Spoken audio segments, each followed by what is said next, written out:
নমস্কার বন্ধুরা, সকলে নিশ্চয়ই ভালো আছেন। আর এই ফুটপাথ চ্যানেলে আপনাদের সকলকে স্বাগত। কথা বলবো পেঁয়াজ নিয়ে।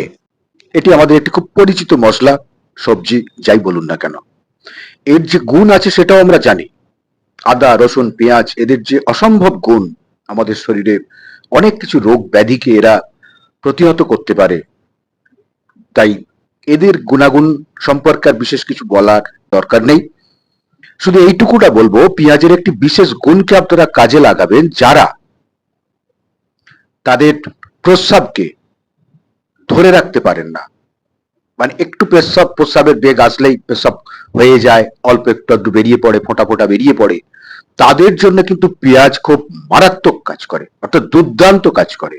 হ্যাঁ বন্ধুরা, এই রকম যারা রয়েছেন, যাদের এই সমস্যায় যারা ভুগছেন, তাদের জন্য পেঁয়াজের রস অত্যন্ত উপকারী, অত্যন্ত কার্যকরী।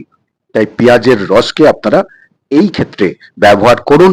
এবং অন্যান্য ক্ষেত্র তো আছেই, সেগুলো তো আমি লিখে দিয়েছি, আপনারা দেখতে পাচ্ছেন পেঁয়াজের যে গুণের আধার, কত রকমের উপকার করে পেঁয়াজ। তবে বন্ধুরা, সতর্ক করে দেবো, তেল দিয়ে ভাজা করে যখন মশলা হিসাবে এটাকে ব্যবহার করেন, তার গুণ আপনারা কিচ্ছু কাজে লাগাতে পারেননি। উল্টে সেখান থেকে আমরা উল্টো রিয়াকশন, অর্থাৎ ক্ষতিকারক কিছু পদার্থ আমাদের শরীরের মধ্যে, আমাদের রক্তের মধ্যে ছড়িয়ে দিই। তাই আদা, রসুন, পেঁয়াজ এদের গুণকে সঠিকভাবে ব্যবহার করুন। যখন তিনটেকে একসঙ্গে তেল দিয়ে ভেজে মশলা করে খাচ্ছেন, তখন কিন্তু সেটা বিষে পরিণত হচ্ছে, আপনি এর একটু কোনো কাজই পাচ্ছেন না। কারণ তাদের খাদ্য গুণকে তেল দিয়ে আবৃত করে দিচ্ছেন, তেল তাদেরকে গার্ড করে দিচ্ছে। ক্ষুদ্রান্ত থেকে আমাদের রক্তের মধ্যে লিভার হয়ে হার্টে যাচ্ছে, হার্ট থেকে বিভিন্ন অঙ্গ প্রত্যঙ্গে চলে যাচ্ছে সেই রক্ত। আর অঙ্গ প্রত্যঙ্গে যে রিসেপ্টররা বসে রয়েছে, তারা কিন্তু রিসিভ করতে পারছে না ওর খাদ্য গুণকে।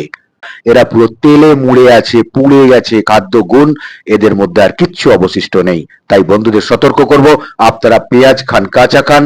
আর যার যে ঘটনাটা বলছিলাম, যে সমস্যার কথাটা বলছিলাম, সেটার জন্য পেঁয়াজের রস, কাঁচা পেঁয়াজ ভাতের সাথে খান, মুড়ির সাথে খান, রুটির সাথে খান। এই কাঁচা পেঁয়াজ খাওয়া অভ্যাস করুন। তারা কিন্তু ওই সমস্যা থেকে, অর্থাৎ যারা খুব সহজেই, যাদের প্রস্রাব বেরিয়ে আসে, ধরে রাখতে পারেন না, তাদের কিন্তু অত্যন্ত কার্যকরী এই একটি জুস, পেঁয়াজের রস।